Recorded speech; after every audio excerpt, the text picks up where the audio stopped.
Hello everyone and welcome back to my B&B Everyday YouTube channel. I hope you guys are having a wonderful day. Before we start, please hit the subscribe button and give this video a thumbs up. In Forrester's main office, Taylor asks Ridge to tell Steffy she was there. Ridge urges her to stay, but she doesn't want to get in the way. Ridge convinces her, and she thanks him for all of his textbooks. He wanted her to know she's not alone in this. Taylor updates Ridge on her rearmost visit to Grace Buckingham. She likes her figures and was thrilled about their work with Chandra. Ridge says it was an experience he'll no way forget. He tells Taylor the study of losing her was "We cherish you." In the design office, Hope tells Carter she's in admiration of him, his big dreams for the company, the way he stood up to Steffy. Carter chuckles. He respects Steffy, but she needs to get over herself. They bandy Ridge and Eric approving the jewelry line. Hope says Steffy will now have to get along with someone differently she doesn't like. Perhaps having Ivy around will take the heat off of her and she'll get half the pitfalls. Carter says she ain't be hanging anyone. He walks over to the clothes rack, and she warns him about what happens when he sees lingerie he pictures her in it. They're about to kiss when Brooke walks by and reminds them to be careful. Hope tells her mama Steffy formerly again hovered her and hope for the future. Hope explains that Steffy is on the warpath and advised her again that if she crossed the line with Finn, she'd end her line. Brooke imagines she doesn't have to worry about that now. Hope smiles at Carter. No, she does not. At the Precipice house, Steffy makes out with Finn, who has just come in wet from the ocean. She knows he'll ruin this by putting on diminutives. Finn says he has to work. Steffy sighs. She dreads going into work moment and having to deal with Hope. Steffy loves her job, but she's not only dealing with Hope, but Ivy now too. Her father is averring on doing the jewelry line again. She adds that Ivy is a Forrester and belongs there at least, unlike Hope. Finn wishes they could get on. Steffy calls him Carter, because he's been on a kick recently for them all to unite. The way he's talking, he seems like Hope's biggest champion. After he gets dressed, Finn tells Steffy he thinks Carter's throwing his weight around a bit. Steffy says she typically doesn't mind, but commodity doesn't feel right. Him backing Hope's line when it's underperforming is odd. I suppose she's impacting him ever. Finn tells his woman to hang in there. However, she needs to flash back that it doesn't matter if anyone rubs her the wrong way moment. This matters. Steffy will try to leave the work worries behind her. Finn assures her she has his support. They go over Hope kissing him. Finn feels that will no way be again. Steffy heads out and Finn tells her she's loved. After she goes, he realizes she forgot her tablet. In the design office, Carter tells Hope and Brooke that he's being wormed by Eric and Ridge.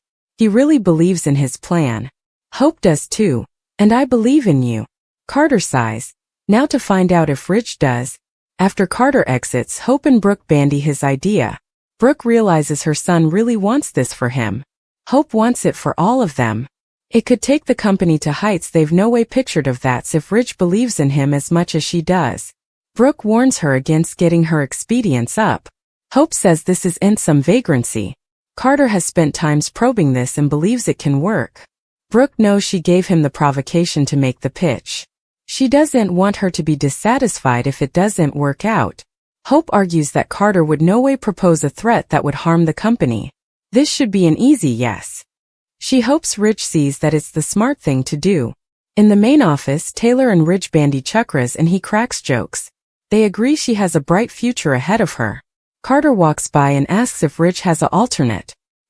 He's surprised he hasn't heard from him yet. Ridge asks if there's a meeting he forgot about. Carter wants to know about his offer to turn the company into a luxury brand. Are we doing it? Taylor gets up to leave, but Carter wants her to help him move Ridge that luxury brands is the way to go. They can enjoy it all. He's sure they can pull this off. Just tell me you're ready. Carter goes on that he's devoted his entire career to seeing the company succeed. The time for this is now.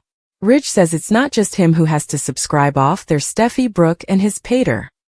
It's his heritage. He doesn't have an answer for him, not yet. Ridge reminds Carter they gave the jewelry line the go-ahead. Carter asks what the point is of taking one step forward and two way back.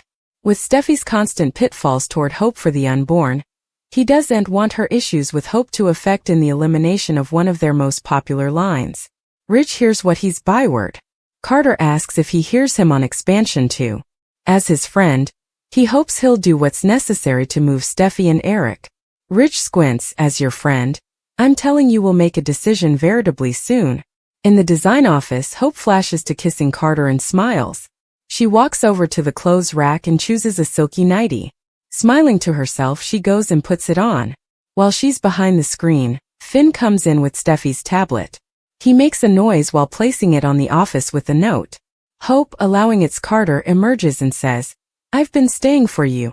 Finn gawps. "Seriously, Hope?" Hope gasps and passages, falling on top of Finn on the office. Just also Steffy walks in. She gasps, "Oh my God," and tells Hope to get off of her hubby right now. Carter Walton will head to Il Giardino, where Deacon Sharp will thank him for all the support he's been showing Hope Logan recently. Carter will assure Deacon that he truly believes in Hope and her line. Rich Forrester couldn't give Carter a yes on his global luxury brand plans just yet, but Carter will still hope for positive updates soon.